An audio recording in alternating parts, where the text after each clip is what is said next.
नमस्कार दोस्तों, bloody takes के एक और बहुत ही हैरान कर देने वाले खौफनाक वीडियो में आप सभी लोगों का बहुत बहुत स्वागत है। मैं हूं निखिल और मैं हूं जिया। दोस्तों, आज हम लोग अपने वीडियो के जरिए एक ऐसे कंफ्यूजन को क्लियर कर रहे हैं जो कंफ्यूजन ना जाने कितने सारे लोगों को भारत देश में है। ये सवाल ऐसा है जो ना जाने कितने सारे लोग हमसे करते चले आ रहे हैं और ये सवाल है कि दानव, दैत्य, असुर, राक्षस और भूतों में क्या फर्क होता है। आप सभी लोग अगर हिंदू धर्म से हैं तो आप सभी लोगों ने इन सारी चीजों का नाम जरूर सुने होंगे, लेकिन आप लोगों के माइंड में कभी क्लियर है ही नहीं और ना ही कभी किसी ने बताया होगा कि आखिर ये लोग होते कौन है और होते भी है तो इनमें फर्क क्या होता है। आप लोग सोचते होंगे राक्षस मतलब राक्षस को ही दैत्य कहा जाता है, दैत्य को ही दानव कहा जाता है, दानव को ही असुर कहा जाता है। ऐसा बिल्कुल भी नहीं है दोस्तों। इन सारी चीजों में बहुत ज्यादा फर्क होता है। अगर आप लोगों को इंटरेस्ट है ये सब चीजें जानने में और अगर आप लोगों को इंटरेस्ट है कि आपसे फ्यूचर में आगे चल के कोई भी कुछ पूछे या फिर आप अपने घर वालों को अच्छी इंफॉर्मेशन दे सके तो इस वीडियो के अंत तक बने रहिए, क्योंकि इस वीडियो में आपको ऐसी जानकारी मिलेगी जो शायद आपको आज तक किसी ने भी नहीं दिया होगा। अगर जानना चाहते हैं तो बने रहिए अंत तक। असुर, आप सभी लोगों ने बहुत अच्छे से इसका नाम सुने होंगे। लोग मजाक मजाक में कह भी देते एक दूसरे को, अपने छोटे भाई बहनों की, तो तू बिल्कुल असुर जैसा है। दोस्तों, दरअसल मैं आप लोगों को बता दूं कि असुर एक ऐसा प्राणी होता है, जिसे हम प्राणी तो नहीं कहेंगे, एक ऐसी चीज होती है जिसकी वजह से इस दुनिया में जितनी भी आपदाएं आती है वो एक असुर की वजह से होती है। जैसे कि सुनामी आना, जैसे कि वोल्केनो फट जाना, बादल फट जाना, ये सारी चीजें असुर की वजह से होती है। अगर आप लोगों ने दुर्गा महिमा के बारे में अगर आप लोग जानते हैं तो आप लोग ये भी जानते होंगे कि दुर्गा महिमा में एक राक्षस, एक असुर था जिसका नाम था महिषासुर। मैंने राक्षस गलती से बोल दिया, उसका वो असुर था और उसका नाम था महिषासुर। महिषासुर जो था ये अपने रूप बदल सकता था, कभी वो एक इंसान जैसा दिखता था तो कभी एक भैंसे के जैसा।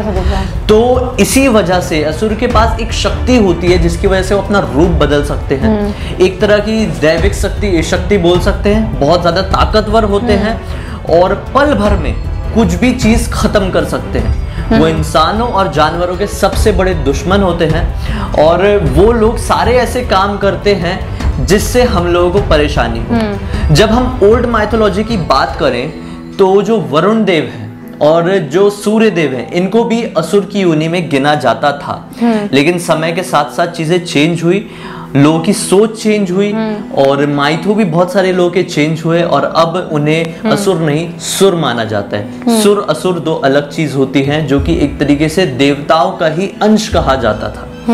तो आई होप कि असुर आप लोगों को समझ में आ गया। अब हम बात करते हैं दैत्य की। दरअसल दैत्य क्या होते हैं, ये बहुत ही विशालकाय होते हैं, बहुत ही लंबे चौड़े, बहुत ही ज्यादा ताकतवर और ये बहुत ही ज्यादा इंटेलिजेंट होते हैं।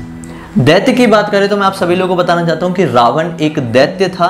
हिरण्यकश्यप जिसका बेटा प्रहलाद था वो एक दैत्य था। ये लोग बहुत ही ज्यादा इंटेलिजेंट होते हैं और इनके पास ऐसी शक्तियां होती है जिसकी वजह से ये सिर्फ और सिर्फ इंसानों को तकलीफ पहुंचाने का काम करते हैं। इंटेलिजेंस तो होता ही है, तभी तो रावण के पास पुष्पक विमान था जो आज के जमाने में एरोप्लेन है, उस जमाने में रावण के पास था। तो ये लोग जो राक्षस होते हैं ना, उनको अपने पास बंदी बना के रखते, अपने अंडर में रखते, ताकि राक्षसों की मदद से जो दैत्य हैं वो हम लोगों को परेशान कर सके, अपना शासन चला सके, इस दुनिया में राज कर सके। हालांकि दैत्य के हरकतों की वजह से, मतलब रावण की हरकतों की वजह से रावण को एक दैत्य के साथ साथ राक्षस भी कहा जाने लगा। लेकिन रावण राक्षस नहीं था, दैत्य था। वो जितना खराब था उसके साथ एक महान इंसान भी था, मतलब कि वो शिव जी का बहुत बड़ा भक्त था। उसके पास बहुत सारी शक्तियां शिव जी ने उसको दिया था, क्योंकि वो बहुत बड़ा पंडित भी बोलते हैं, इंटेलिजेंट था। हाँ, वो भी था, वो ब्राह्मण था, वो हाँ ब्राह्मण था। लेकिन बात यह है कि यही है ना कि दैत्य अपनी शक्तियों का बुरा इस्तेमाल करते हैं। हिरण्यकश्यप भी बहुत ज्यादा ताकतवर था, बहुत ज्यादा इंटेलिजेंट था, लेकिन उसने अपनी शक्तियों का गलत इस्तेमाल किया। अपने बेटे के साथ ना जाने क्या क्या किया, इंसानी सभ्यता के साथ ना जाने क्या क्या किया और फिर आखिरकार ब्रह्मा जी ने उसे बहुत बड़ा वरदान दिए थे। अगर वो उसका यूज करता तो वो मतलब वो तो अमरता का ही वरदान था एक तरीके से, लेकिन उसकी हरकतों की वजह से भगवान विष्णु को नरसिम्हा अवतार लेना पड़ा और उसे मारना पड़ा। उसके अंदर घमंड आ गया था, उसके अंदर एक घमंड आ गया। घमंड नहीं आना चाहिए कभी भी। तो अब बात करेंगे, अब हम एक दानव की दानव क्या होते हैं। सबसे पहले मैं बता दूं कि ये जो दैत्य होते हैं, दैत्य कोई और नहीं बल्कि ऋषि कश्यप की पत्नी दति के बेटे थे, मतलब उनसे ये पैदा हुए हैं। तो जो ऋषि कश्यप थे उनकी बहुत सारी पत्नियां थी और उन्हीं से अलग अलग चीजों की उत्पत्ति हुई है, जैसे ये जो दैत्य थे। वैसे ही अब बात करेंगे हम दानवों की, तो उनकी एक पत्नी थी जिनका नाम था दानु। दानु से ही दानवों का जन्म हुआ। और जो दानव होते थे ये दिखने में काले, बड़ी बड़ी दाढ़ी रखने वाले, जंगली की तरह दिखने वाले, बलि चढ़ाने वाले, हाँ बलि चढ़ाने वाले, एक तरीके से आदिवासियों जैसे ही दिखते थे। और आदिवासी मतलब कैसे वाले, जो जानवर खाते थे, जो कच्चा मांस खाते थे, जो क्या खाते थे, जो खून पीते थे, इंसानों का खून, जानवरों का खून, वो दानव हुए।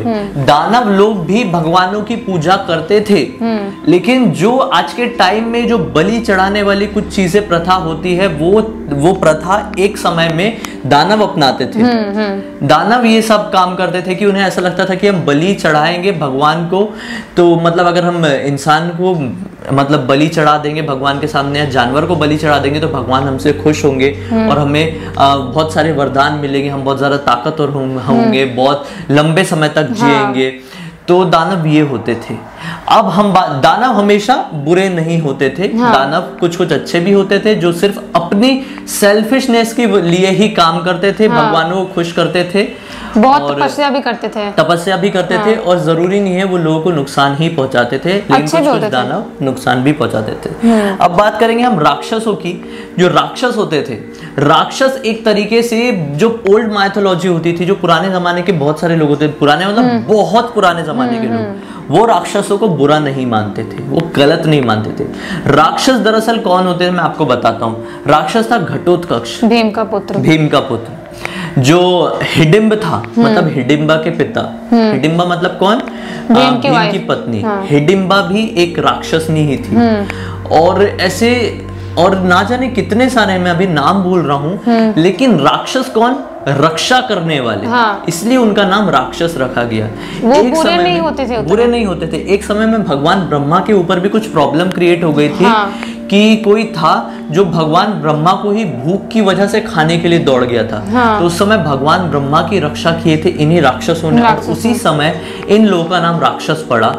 और फिर समय बीतता गया और ऐसा चलता गया कि राक्षस जो होते हैं वो अगर आपके गुलाम बन गए तो वो आपकी रक्षा करेंगे। इसी वजह से जितने भी दैत्य थे वो राक्षसों को पालते थे ताकि उनकी रक्षा कर सके वो लोग, क्योंकि वो स्ट्रांग भी बहुत ज्यादा होते हैं और रात के वक्त में तो उनका जो ताकत था वो ज्यादा बढ़ जाता था, वो डबल ताकत हो जाती थी। और उनका भी यही शौक था, उन्हें भी खून पीना पसंद, मांस खाना पसंद, लोगों को परेशान करना उनका मोटिव नहीं होता था। लेकिन उनको पालने वाले ने अगर बोल दिया कि इसको परेशान करना है, इसको मारना है, तो वो करेंगे ही करेंगे। तो ये थी राक्षसों की श्रेणी। अब बात करेंगे हम भूत पिशाच और ये जो आत्माएं होती है उनकी श्रेणी की।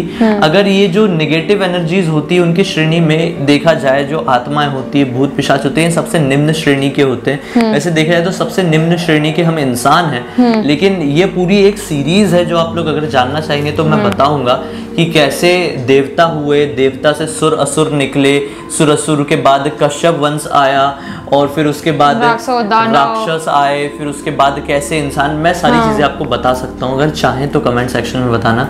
अब बात करते हैं भूत प्रेत पिशाच की। जो भूत प्रेत पिशाच होते हैं, भूत जो होते हैं बेसिकली, ये इंसानों के मरने के बाद ही बनते हैं। जैसे कोई इंसान मर गया, अपने समय से पहले मर गया, फिर कोई अतृप्त इंसान था जिसकी मतलब कोई इच्छा पूरी नहीं हुई थी और उसकी मृत्यु हो जाती है, तो इस वजह से वो एक भूत बन जाता है, वो एक प्रेत बन जाता है। प्रेत कब बनता है? जब उसको बेवजह मार दिया जाता है, अंतिम इच्छा पूरी नहीं होती, तो वो एक प्रेत बन जाता है। और पिशाच मतलब पिशाच एक तरीके से श्रापित इंसान ही होते थे, श्रापित आत्माएं होती थी जो कि खून पीने की कष्ट से वो होते थे। खून पीने की लत जिनको लगती थी, जिनके पेट खून से ही भरता था, जिनकी प्यास खून से ही मिटती थी, तो वो पिशाच हो जाते हैं। तो यही फर्क होता है भूत प्रेत पिशाच। मतलब भूत प्रेत पिशाच तो एक ही श्रेणी में आ गए। भूत में दैत्य, दानव, असुर, और हमने आज क्या बताया?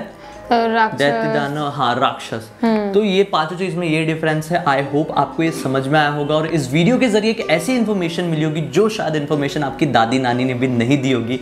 तो अगर आप लोगों को हमारी कहानियां दादी नानियों की याद दिलाते हैं तो इस चैनल को जरूर सब्सक्राइब करिए दोस्तों, क्योंकि हम लोग सिर्फ एंटरटेनमेंट नहीं करते, आपको कभी कभी डराते हैं, क्योंकि पता है ना डरना भी जरूरी है।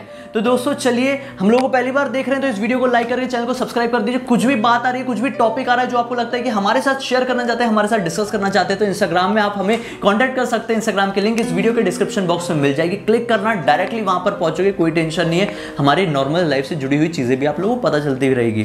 ठीक है, कोई बात नहीं, अगर मन नहीं है तो कोई टेंशन वाली बात नहीं यार, हम कल फिर से यहीं पर मिलेंगे। कल हमारे एक और कमाल के वीडियो का इंतजार करो। चलिए चलते हैं, तब तक के लिए बहुत बहुत धन्यवाद।